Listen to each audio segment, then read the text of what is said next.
Hi guys, Con here. So right now I am in the all-new G01 BMW X3. Now this is the third generation X3 replacing the F25 generation. Alright, so in April when the X3 was launched in Malaysia, I made a video featuring Bing. Okay, so that one I've already done a pretty comprehensive walk around of the car. So in this video I'll be exploring a bit more features that I left out in the previous video, okay, and also to give you a more in-depth view of its driving experience. So to recap a little on facts, so the new X3 is sold in Malaysia only one variant, X-Drive 30i. So it is the 2-liter B48 engine with 252 horsepower and powering all wheels. Okay, 8-speed automatic from ZF, standard fare for BMW over the last decade or so. Alright, so this being the only spec in Malaysia, and price is 320,000 ringgit. So a slight increase, from a substantial increase actually from the previous gen model, but you get more power, and of course inevitably there's more equipment than before. Alright, so right now let's head out for a walk around. Okay, hi guys, I'm now at Wern's Auto House, and that is the X3 parked outside. Inside here on the showroom floor we have the old X3. Now this unit here is, well, was for sale at Wern's Auto House, but I understand a booking has already been collected, so the car is now waiting to be delivered to its customer. So right now here I'm just going to take you quickly to show you, to compare really between this old X3 and the new one over there. So let's start with the front end. Okay, so here we look at the front end of this car. Okay, so this is the facelifted version of the F25 X3. You notice that the pre-facelift F25, the headlight was of a very simple shape, so they completely remolded the headlight shape. So this was a very major facelift of the F25, if you recall, right? And of course there's this this design cue of having the fog light, the front fog lights high up on the bumper, right? And this car here, this X-Drive 20i variant, okay, it has X-line trim, so you can see all these claddings here, this brushed metal cladding here, and then this is a very distinct design signature of the previous gen X3, this lower vent here just below the two kidney grills. Now we come out here to the new X3. This X3 is finished in luxury line trim, and immediately you notice, right, at the kidney grill, the kidney grill has been expanded. It is bigger, right? The lower vent that was there in the previous gen X3 is no more, and this, you can see here, this trim also is made chunkier. I particularly like this design touch. It adds a greater sense of muscularity to the overall appearance, and you can see the parking sensor is embedded on this gloss black trim element. Now this is, as I said earlier, luxury line trim, so you get more touches of chrome throughout the bumper. Okay, now we step this side here. Now here we look at it from the side, you see these wheels, multi-spoke wheels. All right, so and then you see all this this chrome trim here at this air vent and alongside here. So it really has that this is a very, luxury oriented design. Now compare that to the X-line trim of the previous gen model here. You see that at these trim inserts, right, it's not the shiny type metal, it's the brush type metal. So this trim design gives this previous gen X3 a slightly more rugged appearance than the one out there. The new one has a more upmarket, has a more classy, has a more well, as the trim line would suggest, a more luxurious interpretation of the design. So we look at the back design. Now you can see the tail lights. Okay, this previous Gen X3, the previous Gen X5, they have very tall headlights. What I mean by tall, look at this. Okay, so this has a very significant vertical length. Then you look at the new one, right? It is wider now, but it is shorter in height. So the overall effect is that it gives the X3 a wider dynamic stance, but at the same time, I also feel that, you know, with this new design philosophy of the tail lights, which we also seen in the X1 and also the latest X5, this new X series tail lamps, right? It robs the BMW X cars that distinctive X identity. It no longer has that feel of ruggedness the way the previous gen cars had.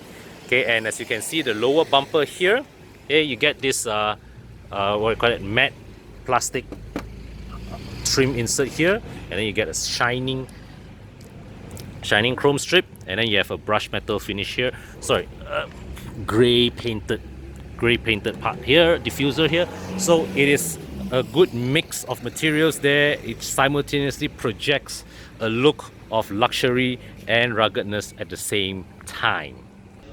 So you compare again with the bumper of the previous Gen X3, there's not even any chrome inserts on the bumper at all. Right? It's just plastic, you know, unpainted parts of it, and also painted with that silver paint. Yeah, and the tailpipes. This is the X-Drive 20i, so it gets single side tailpipes. But now the new generation of BMWs, almost practically regardless of your engine type, you get tailpipes either side. Okay, so the overall design of the X3, I would say, is pleasant to look at. Okay, this car has presence, and in terms of body size, this is actually thereabouts the size of the first generation X5. So this is not a small car by any means. Okay, I'm still 50-50 about those tail lights. Okay, I still like the previous gen tail lights, you know, where it is taller and it looks more SUV-ish, and it suits the X car profile better. I also welcome BMW's decision to spec this car in luxury line trim. I think this segment really has a shortage of vehicles that, you know, that cater not for the sporty crowd, but rather for those, you know, who want something, you know, less aggressive, something a bit more toned down, but at the same time classy looking. So offering luxury line trim with the X3, I think, is a brilliant move. But what I think is not so brilliant are the headlights, because you see, when you look at BMW's official catalogs and billboards, they all show the X3 with the top of the line adaptive LED headlamps. Now these headlamps here you see, these are not cha-cha headlamps, you know. They are still LED headlamps. In some markets, there is an even lower spec halogen reflector headlamps that they are not offered here. So the thing is this: when customers, they look at billboards, they look at your official promotional materials, and they see the car with a higher grade headlights, and this is what you offer, this is not impressive looking at all. Okay, and I would say that these headlights are okay if BMW has several versions of the X3, and they offer this as the entry-level headlights, and then when you move up the variants, you get the adaptive headlights with the adaptive LED headlights with the more expensive models. But this as the only headlight on offer, I don't fully agree with that lah. So this Gen X3, or at least and this model and this model year, gets reverse camera. Okay, may not be present in earlier spec models, and you get power tailgate. Okay, let's look at the luggage compartment, and you get, well, 40 split folding. You get a hook here, right? You get a shopping hook here that folds away, and you get a a power socket here, 12-foot power socket, a deep storage compartment here. This opens.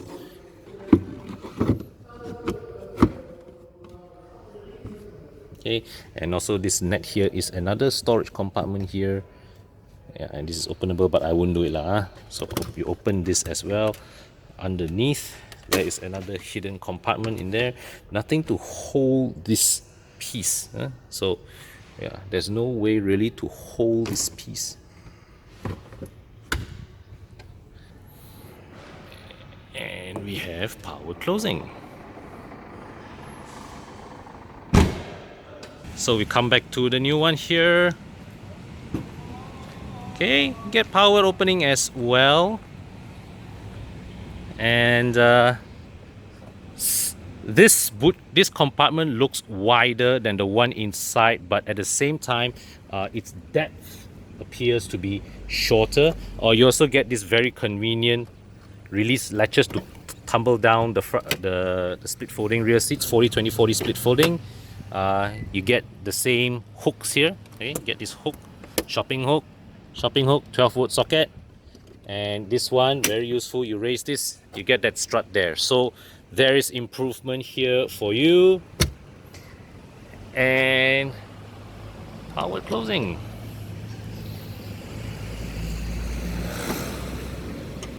So the new X3 also has a hands-free tailgate operation. Let's try it again.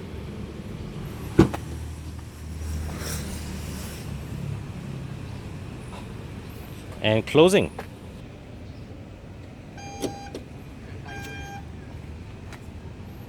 Get inside. Alright, and I shall sit in here. And okay, so got headroom, okay. Leg room also okay. The seat cushion does not go all the way to the back of my knees, and also I need to put my feet, my legs really down in order to get any thigh support. Of course, you also get rear aircon vents. No rear climate control. There's a tray here, but you are able to adjust heating and cooling. Okay, you can adjust heating and cooling, and yeah, so get this armrest with a pair of pop-up cup holders.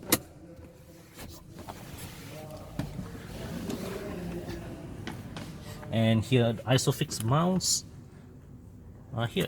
Okay, isofix mounts. Okay, so this X3 xDrive 20i here has keyless entry only for the front doors, but rear doors not available.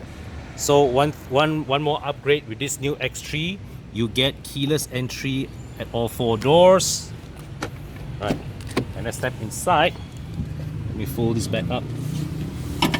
Now, before I step in, check this out. Okay, so they've put in a bit of styling details here on the door card. Notice this X mark here on this piece of trim. Okay, it's a very nice looking, classy looking piece of trim to contrast this wood insert. This here is leather. So, and then this, I like the power window switches here have this metallic look about them. Okay, and I sit inside.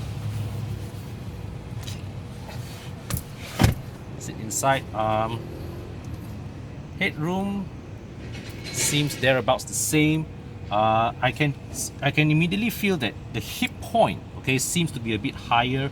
The angle of my legs, okay, I'm resting this, my legs are down a bit lower than this, but thigh support, the seat cushion still doesn't go all the way to the back of my knees, but the way my legs are angled is not as horizontal as it was with the one inside. And here now with this new X3, you get rear zone climate control. And what I like about this car is that the isofix mounts. All right, instead of the one inside that's hidden, you just push this spring-loaded plastic cover, and to show the isofix mounts here. Very neat, very easy to find. Let's look at the armrest. Looks exactly the same as the one inside. The front, okay, this is the front section of the cabin. Now, as you can see, with BMW, the instrument cluster is a very simple one. All right, 2 speedometer, tachometer, temperature gauge, fuel gauge is the same basic design that they have been using for the last 30-40 years. I've seen it in my E39, and it's there with even older BMWs. Now this version of the X3, okay, as you can see, this particular unit, the switch gear is still in very good condition. The build is still very good. All the big piece of plastics are still in decent shape.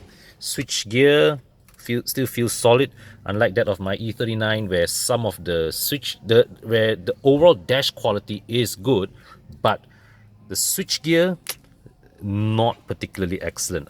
Here, check this out. In this particular unit, the fan speed switch is showing a bit of signs of where this is to be expected, because this would be probably the most commonly used switch of this entire board. All right. And this is the standard BMW electronic shifter. I always like this shifter. It has a very ergonomic shape. It's very nice to grip. Right, and you have all these lidded storage compartments. And inside here, there's this useless telephone slot, which I don't know what good does it serve. And yeah, so underneath here, some space with a USB port, aux in, and another 12-volt socket here. So the previous owner of this vehicle has also rewrapped this steering with this M Performance touch. This is a standard steering, but has been rewrapped. Not too bad, quite a nice touch actually. So we jump back into the cabin of the new X3, and at a glance you see that the overall architecture is very familiar. And even though BMW has switched to fully virtual instrument clusters, they have opted to keep the same instrument cluster appearance layout in the display. So you can switch between Eco Pro or the standard comfort or sport, but it is always that same basic appearance, right? And here you can see this is the iDrive. Now, unlike say the 5 Series or the 7 Series, there's no gesture control, right? But you still get it's still the same old rotary dial mixed with the touchscreens, right? So you get the touchscreen function here, right? All these various features. Go to My Vehicle, and yeah, you can see all these things. Right, you even have xDrive display and all, right? Efficient dynamics. So this shows you the status of your vehicle, right?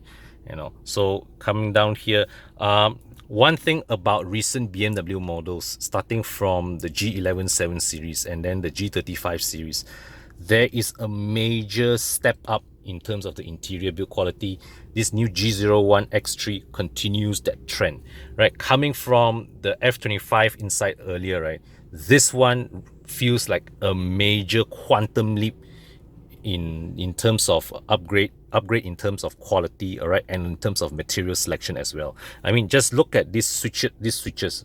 They look of great quality, and best of all, these look solid. And the rest of the car I don't know lah, but at the very least I'm fairly certain that all these switches will still be in pretty good shape when this car reaches the age of my E39 right now. Yeah, as I mentioned earlier, E39 has good overall build, but switch gear not so much. So I think in this generation of BMWs, the switch gear quality has really improved tremendously.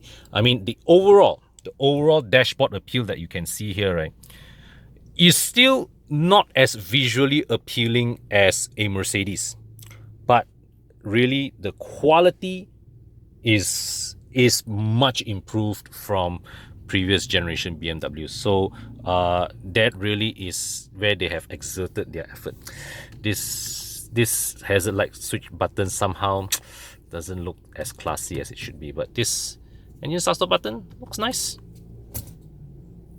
Lastly, let's demonstrate the reverse camera. Now, as we always say, BMW makes very good reverse camera, and you can see from here the image resolution is excellent. All right, this is the overall clarity, very good. Of course, if this car had 360-degree camera, it will be even better. And as we've seen in the 7 Series, right, BMW is equipped with 360-degree camera. It has this third-person projection software that really looks like, you know, it gives you a walk-around view of the car. It's very good. Now let's come down here a little, and so let's you see here, this piece of plastic. It doesn't quite jive with the rest of the dashboard. It's like they make this whole dashboard piece, and then, you know, they're not sure what to do here, so they just slap this piece of plastic on. Yeah, and I think actually they could have done with a bit more effort here, because you see over at this side, right, you have this this plastic with texture here, but over here is just this blank piece. So this section, really the appearance could be further improved. Also down here, as you can see, this is the new generation BMW electronic shifter, right? It is still quite an ergonomically shaped one, but I personally prefer the previous Gen 1 as seen in the older X3. And you come up here, I like this detail here. This is nice, but this lid, okay, so this lid opens up, shows you a cup holder, and this is a nice compartment, big enough to drop your phone in. And this is rubberized. This whole section is rubberized, so things don't slip about. But there is no mechanism here that you know, where you push it and it slowly slides back. You have to manually pull it down. Right. So the X3, okay, traditionally against its rivals has always held an edge in terms of driving dynamics. Okay, I mean, when we talk about rivals of the X3, the first gen X3 was was the one that opened up the premium mid-size segment, and by the time the second gen X3 came along, we then had the Audi Q5, the Volvo XC60, and Mercedes also had this abomination it called the GLK that never came here. No, sorry, the GLK was a rival to the, well, whatever lah. So Mercedes is practically a non-entity in this segment. Then recently they had the GLC. But suffice to say, right, in recent years we have always regarded the X3 as the benchmark where driving dynamics in this segment is concerned. Okay, road holding, high speed stability, all these things lah. So with the new X3, okay, this new G01 model, the X3 continues to exhibit the same array of talents as its predecessor. It handles well, it is very comfortable. It is more comfortable than its predecessor for sure, as well as most of its rivals. But the thing is that it no longer exerts an advantage over its rivals the way it used to. Now the Audi Q5, because of Audi Malaysia's recent troubles, is safe enough to be disregarded. So that leaves us with just the XC60 and the GLC. Lexus also, Lexus, the NX and the RX, they don't directly compete with either the X3 or the X5. They occupy the spaces in between the X1 and X3, as well as the X3 and the X5. So we can push them aside as well. So the XC60,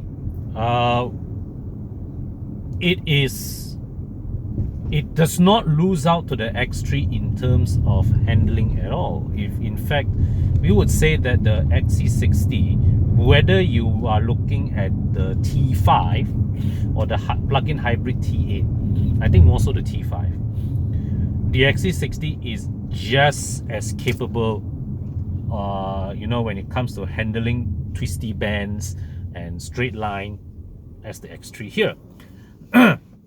Perhaps we can argue that the X3 is more comfortable, and it is, but the margin isn't by much. Then we come to the GLC. Now the GLC, have only driven the GLC in its GLC 200, guys. That's the base spec 184 horsepower rear wheel drive variant, and I found myself pleasantly surprised with that car. I've not driven the GLC 250. right?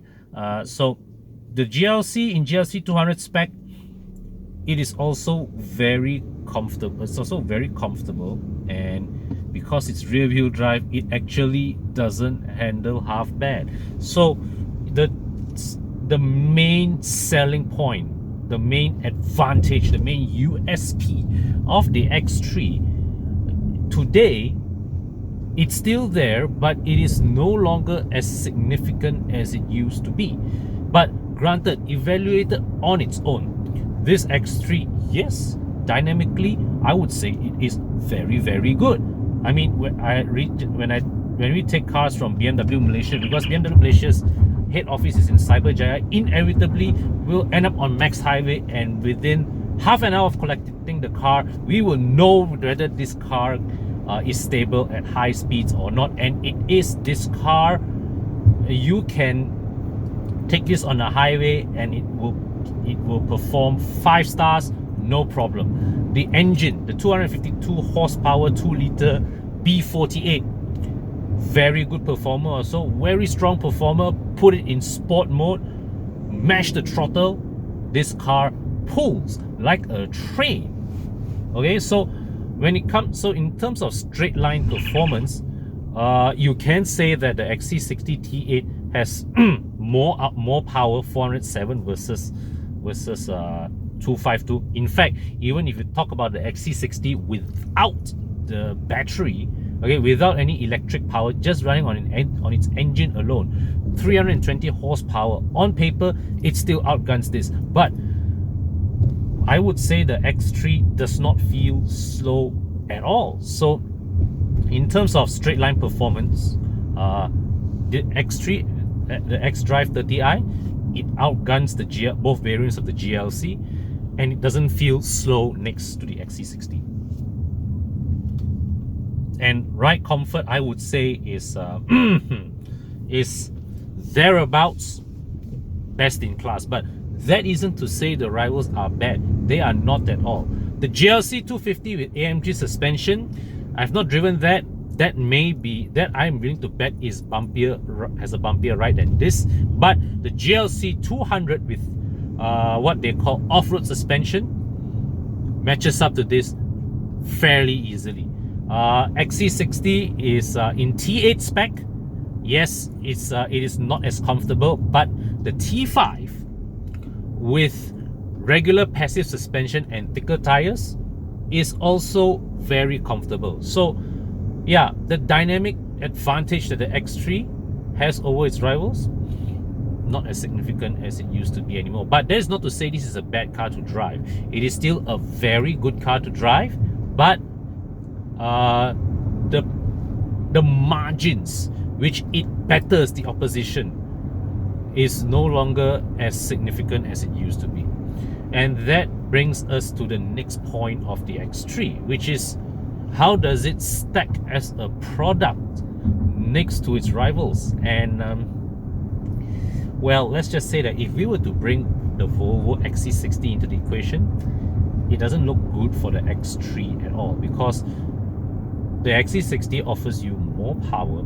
Even the base spec T5, the kosong spec T5, matches up to this X3 here in terms of performance, but is significantly cheaper. Then you have the XC60 T8 that offers, well, as good as double the performance at thereabout similar price, slightly higher. Yeah, so the XC60 in terms of an overall value proposition outmatches the X3 quite easily. The GLC, well, I would say this, the GLC, at least in terms of design, is more immediately attractive than the X3, both inside and out. Mercedes, all its recent products, they have successfully managed to make their cars just exude a premium quality that you know, that you look at it, wow, one glance you look at it, man, this car feels expensive. The GLC has that kind of vibe. Even the base GLC 200, to me, when I drove that car, disregarding the fact that it does not have keyless entry, every other aspect of that car feels very, very satisfactory to me. So the X3 here in this X-Drive 30i trim it's not too bad, but I think BMW could have done with more options, because let's put it this way, at 320,000 ringgit, you don't have anything to answer the GLC 200 as well as the XC60 T5 at 280 ringgit, 80,000 ringgit price bracket. And this car also does not compare very favorably with the XC60 T8.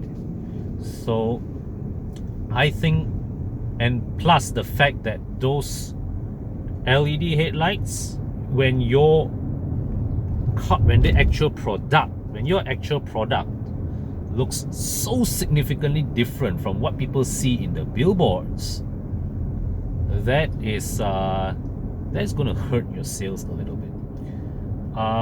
For me, I feel that the X3 in this trim level would have worked a lot better if it was specified in conjunction with the 190 horsepower 20i engine with only rear wheel drive. That would have enabled BMW to price this lower, okay, at maybe what, 280, 290,000 ringgit, and then when you come up to the 30i, you throw in M Sport, you throw in a lot more other goodies, and maybe price it at 330, 340, higher than this, no problem. That, I think, is a lineup that would simultaneously, to me, make more sense and widen the X3's appeal to those that are just about getting to the 280,000 mark, but at the same time offering something a little bit more premium and a little bit more upmarket for those with a bit more cash to spare. Because as it is, the way I look at it, this X3, this 30i luxury spec, it's like neither here nor there. It is not a bad car per se, but it is not cheap enough to compete against the GLC 200 and XC60 T5. But neither is it loaded with enough kit to go head on with the XC60 T8 or the GLC 250. So yeah, I think the X3 would be served a lot better with a two-pronged approach rather than just sticking with a single model variant. Alright guys, hope you enjoyed today's video. If you like my content, click on the subscribe button. Press the bell icon to toggle the frequency of updates every time I upload a new video. And don't forget also to check out the channels of Bobby, Bing and Fadil, okay, of the Horizon team. And until my next video, thanks for watching. Bye for now.